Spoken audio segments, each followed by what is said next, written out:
بسم اللہ الرحمن الرحیم۔ السلام علیکم۔ امید کرتا ہوں کہ آپ خیریت سے ہوں گے۔ بات کرنے جا رہے ہیں افغانستان کے حوالے سے۔ افغانستان کی صورتحال دن بدن بگڑتی جا رہی ہے اور بدلتی جا رہی ہے۔ افغانستان میں پچھلے 2 دہائیوں سے ایک جنگ چھڑی ہوئی ہے جس کا کوئی سد باب ہوتا ہوا نظر نہیں آ رہا۔ 2021 میں یہی سمجھا جا رہا تھا کہ مکمل طور پر امریکن آرمی اور ان کے اتحادی فوجی جو ہیں وہ افغانستان سے نکل جائیں گے اور مکمل کنٹرول افغانستان کا طالبان سنبھال لیں گے، لیکن اگر دیکھا جائے تو کابل اس وقت سب سے اہمیت رکھتا ہے افغانستان میں۔ کابل کی جو سیکیورٹی ہے، کابل کا مکمل کنٹرول طالبان کے پاس ہے اور پورے افغانستان پہ اس وقت طالبان کا ہی کنٹرول ہے، سوائے پنجشیر کے علاقے کے جہاں پہ اس وقت معاملات ابھی جاری ہیں، مذاکرات کا عمل جاری ہے۔ لیکن بات کرنے جا رہے ہیں کابل کے حوالے سے، جہاں جو کابل ایئرپورٹ ہے، کابل انٹرنیشنل ایئرپورٹ ہے، وہاں پہ دھماکے ہوئے۔ تو اطلاعات یہی ہیں کہ 3 دھماکے ہوئے اور بہت سے لوگ زخمی اور بہت سے لوگ فوت ہو گئے۔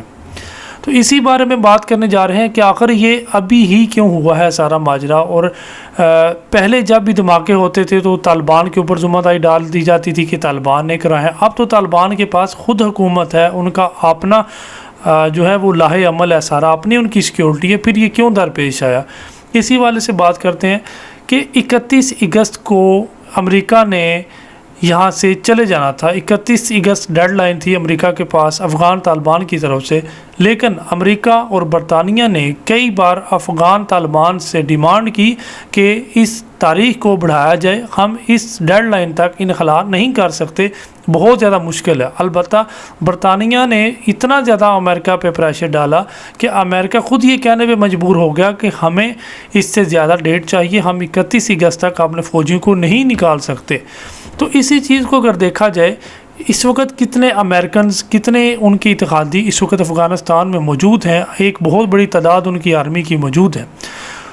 لیکن جو سب سے بڑی بات ہے کہ کابل ایئرپورٹ کی سیکیورٹی امریکہ کے پاس ہے، امریکہ اور ان کی اتحادی جو ہے الائنس ہے ان کا، یعنی امریکہ کے پاس کابل ایئرپورٹ کی سیکیورٹی ہے، نہ کہ طالبان کے پاس۔ تو ابھی جو یہ دہشت گرد حملہ ہوا ہے، یہ سوسائڈ اٹیک تھا، خود کا دھماکہ تھا، 3 دھماکے ہوئے، اس میں فائرنگ بھی انہوں نے کی اور 2 دھماکے بھی کیے ایئرپورٹ کے پاس اور ایک انہوں نے ہوٹل کے پاس کیا۔ تو یہ ساری صورتحال کچھ اس وقت پہ اور اس تناظر میں بدل رہی ہے۔ اس کی وجوہات آپ کو بتاتے ہیں کہ سب سے پہلے تو آپ کو بتائیں کہ یہاں پہ 50 سے زائد لوگ زخمی ہیں اور تقریباً 5 سے 8 لوگ اس وقت مر چکے ہیں، جس میں سے یہ جو تعداد ہے 5 سے 8 لوگوں کی، یہ آرمی کی بتائی جا رہی ہے، اور اس سے زیادہ لوگ، کہیں زیادہ لوگ مر چکے ہیں۔ ذبیح اللہ جو ہیں طالبان کے ترجمان، انہوں نے اپنے انٹرویو میں یہ کہا تھا کہ اسامہ نے اگر 9/11 کیا تھا، یعنی حملہ کیا تھا، تو امریکہ 20 سال ہو چکے ہیں، کوئی ثبوت کیوں نہیں دے سکا؟ کوئی بات نہیں، اگر اس نے 20 سال میں ثبوت نہیں دیے تو ابھی دے دے، لیکن کوئی ابھی تک طالبان کو اس حوالے سے، نہ ہی پوری دنیا کو اس حوالے سے کوئی ثبوت دیا گیا کہ 9/11 کے پیچھے طالبان یا اسامہ کا ہاتھ تھا، اسامہ بن لادن کا ہاتھ تھا۔ تو یہ بات جب کی گئی تو پوری دنیا میں ایک ہلچل سی مچ گئی۔ تمام جو نیوز چینلز ہیں، چاہے CNN ہو، چاہے BBC ہو، چاہے الجزیرہ ہو، کوئی بھی چینل ہو، پوری دنیا میں، عرب چینلز پر، ایشیا میں، سب پہ یہی ایک بات ہی چلنے شروع ہوگی کہ ذبیح اللہ نے یہ بات ٹھیک کی ہے، امریکنز کو، امریکہ کو اس حوالے سے ثبوت پوری دنیا کو دینے چاہیے کہ 9/11 کے پیچھے اس کا ہاتھ تھا۔ تو یہی ڈیبیٹ ایک چل رہی تھی، اور دوسری یہ ایک ڈیڈ لائن کی وجہ ہے۔ تیسری وجہ جو بتانے جا رہے ہیں کہ اس حملے کے پیچھے کیا ہو سکتی ہے، وہ یہ ہے کہ امریکہ نے یہ کہا تھا کہ ہم افغانستان سے نکلنے کے بعد بھی سٹرائک کرتے رہیں گے اگر ہمیں ضرورت پڑی تو۔ اگر امریکنز کے اوپر حملہ ہوا یا ان کے اتحادیوں کے اوپر حملہ ہوا تو ہم افغانستان میں ان جگہ پہ سٹرائک کریں گے جہاں سے حملہ ہو رہا ہے۔ تو امریکہ نے یہ پہلے ہی کہا تھا کہ داعش جو ہے وہ افغانستان میں موجود ہے۔ تو آپ کو بتاتے چلیں کہ اس حملے کی جو ذمہ داری ہے، جو کابل ایئرپورٹ پر حملہ ہوا ہے، اس کی ذمہ داری داعش نے قبول کی ہے۔ حتیٰ کہ پہلے کہیں پہ بھی دھماکہ ہوتا تھا تو اس کا जो सीधा लिंक है वो तालिबान के साथ जोड़ा जाता था कि तालिबान ने धमाके की ज़िम्मेदारी कबूल कर ली। लेकिन अभी आप बात करें तो ये दाइश का काम है, क्योंकि तालिबान की तो अपनी हुकूमत है वहाँ पे। साथ ही सबसे बड़ा जो फैक्ट है वो ये है कि 3 दिन पहले ही अमेरिका ने अपने शहरियों को वार्न कर दिया था कि काबुल एयरपोर्ट की तरफ ना जाए, वहाँ पे रेड अलर्ट जारी किया गया कि वहाँ पे आपकी जान को ख़तरा है।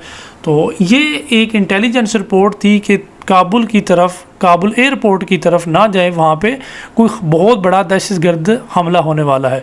यही बात बरतानिया ने आज जो है वो बहुत ही ज़्यादा रेड अलर्ट में ये कही कि जितने भी बरतानवी शहरी हैं वो काबुल के इलाके से ही निकल जाएं, वहाँ पे बहुत ज़्यादा ख़तरा है।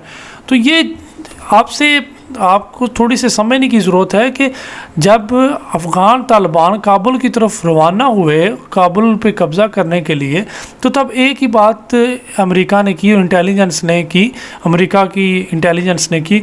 जो बाइडन को, जो अमेरिका के सदर, उनको जो रिपोर्ट पेश की गई उसमें यह था कि 3 महीने तक या 3 महीने से ज़्यादा अरसा लगेगा अफ़गान तालिबान को काबुल फ़तह करने के लिए। लेकिन आपने देखा कि 3 घंटे में सिर्फ जो है वो काबुल फ़तह हो गया। तो ये इंटेलिजेंस रिपोर्ट उनकी इतनी नाक़िस थी। लेकिन इस बारे में अगर देखें तो उनको इंटेलिजेंस रिपोर्ट उनकी इतनी ज़्यादा तेज़ थी कि उनको 3 दिन पहले पता चल गया कि काबुल एयरपोर्ट पर हमला होने वाला है। तो इसमें पॉइंट्स ये हैं कि अगर उनको पता था, जब पूरी दुनिया को बताया गया कि काबुल एयरपोर्ट पर हमला होने वाला है, तो उसकी सिक्योरिटी क्यों नहीं हाई अलर्ट की गई, वहाँ पे क्यों नहीं ऐसे तरीक़ेकार अपनाए गए जिससे जो है दाइश को रोका जा सके या इन लोगों को रोका जा सके। तो यही बात अमेरिका की तरफ से की गई है कि काबुल में 1000 तक दाइश के लोग दाखिल हो चुके हैं।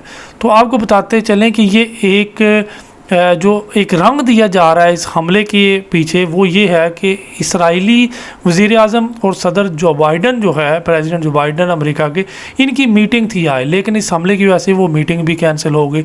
तो ये सारे अगर हम लिंक्स मिलाएं तो इसके पीछे एक ही बात बनती है कि अमेरिका को जो बदतरीन शिकस्त हुई, पूरी दुनिया में ज़लील ख्वार हुआ, अब वो सारे का सारा मलबा तालिबान पे डालना चाह रहा है कि देखें जी, तालिबान के होते हुए दाइश ने हमला कर दिया और अभी हम यहाँ से नहीं जा सकते क्योंकि अभी यहाँ पे दाइश मौजूद है, हम यहाँ पे स्ट्राइक्स करेंगे, हम ये करेंगे, हम वो करेंगे। अमेरिका एक जवाब ढूंढ रहा है ताकि अफ़गानिस्तान में वो स्ट्राइक्स करता रहे, या वो यहाँ पे एक कुछ अपने यूनिट्स यहाँ पे रख के अपनी कमांड यहाँ पे संभाले रखे और ध्यान रखे कि कहाँ पे क्या हो रहा है, कहाँ पे नहीं। यानी जो उनका पहले सेटअप था एक जासूसी का, यहाँ पे उनकी इंटेलिजेंस का, वो उनका बहुत ज़्यादा मजबूत था। लेकिन अगर अभी आप देखें, इतनी इंटेलिजेंस होने के बावजूद वो यहाँ पे सिक्योरिटी मेंटेन नहीं कर सके। ये सारी की सारी सिक्योरिटी की ज़िम्मेदारी अमेरिका की थी कि अमेरिका इस हमले को रोकता, अमेरिका इस हमले को ना होने देता। तो साथ ही बात करते हैं पंजशेर के मामले में भी। पंजशेर का मामला इस वक्त मुज़ाकरात में है। अभी तालिबान को सबसे बड़ी फ़िक्र जो है वो यही है कि इस दाइश का जो मामला है ये कैसे रोका जाए, क्योंकि अभी तालिबान मुकम्मल तौर पर हुकूमत में नहीं आए। 31 अगस्त तक तमाम ज़िम्मेदारी जो है वो अमेरिका की है। अमेरिका यहाँ से दस्तबरदार होगा तभी तालिबान अपनी हुकूमत का बाकायदा ऐलान करेंगे। तो अभी ज़बीउल्लाह जो तर्जमान हैं तालिबान के, उनसे इस हवाले से पूछा गया कि जो एयरपोर्ट पे हमला हुआ है इस बारे में पूछा गया, सिक्योरिटी के बारे में पूछा गया, तो उन्होंने यही कहा कि ये अभी हमारे पास जो है वो कोई सिक्योरिटी नहीं है काबुल एयरपोर्ट की। अलबत्ता पूरे अफ़गानिस्तान हमारे कंट्रोल में है, हमारे कब्ज़ा में है, सवाए यानी माइनस काबुल एयरपोर्ट के। तो काबुल एयरपोर्ट पर सिक्योरिटी मुकम्मल तौर पर अमेरिका की है और उसके बाहर जो है वो भी अमेरिका की। उसके बाद जो बदरी फोर्स है, बदरी 313 यानी बदरी 313 कमांडोज, उनका हिसार है, उनकी सिक्योरिटी है जो लोगों को अंदर जाने से रोक रहे थे। तो बहुत ज़्यादा तादाद में लोग अभी ज़ख्मी भी हैं और बहुत ज़्यादा तादाद में लोग इस वक्त जो है वो फौत हो चुके हैं। तो अमेरिका के कई फ़ौजी भी इसमें मारे जा चुके हैं। पेंटागन ने इसकी तस्दीक कर दी है। इसका बहुत ज़्यादा रद्द अमल आने वाला है आने वाले दिनों में, क्योंकि अमेरिका को एक जवाब मिल चुका है या जवाब अमेरिका ने बनाया है। ये आप लोग कमेंट सेक्शन में बताएंगे कि अमेरिका ने ये करवाया है या ये दाइश का अपना काम है। तो क्या तालिबान दाइश को हराने में कामयाब होंगे या नहीं, इस बारे में आप कमेंट सेक्शन में ज़रूर बताइएगा। अगली वीडियो में मिलते हैं, तब तक के लिए अल्लाह हाफ़िज़। हमारा चैनल ज़रूर सब्सक्राइब करें। मज़ीद वीडियोज़ देखने के लिए नोटिफिकेशन के बेल आइकन पर क्लिक करें। शुक्रिया।